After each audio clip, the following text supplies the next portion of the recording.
Alright guys, so in this tutorial I'm gonna show you how you can verify age on character AI fast. So it's actually very easy and simple. First up, you gotta open up your character AI and you just need to go to the app, and right over here you need to go to your profile section, which is on the bottom corner.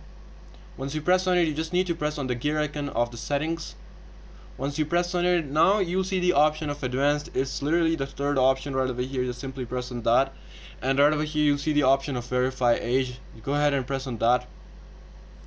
Right over here it will take you to the website, and you just gotta wait for a few seconds, and right over here you'll see an option of verification. So just go ahead and press on begin verifying. Once you press on begin verifying, it's just gonna ask for you for your video. So right over here, as you can see, you just gotta center yourself at the camera and get started. So I can't really show my face in the video, but it's pretty straightforward. After that, you just gotta go ahead and show your face to the camera, and it will verify your age by looking at your face. And once it's done, your account is gonna get verified really fast. So yeah, this is it for this tutorial. I hope it actually helped you out. I'll see you soon next one. Until then, goodbye and peace out.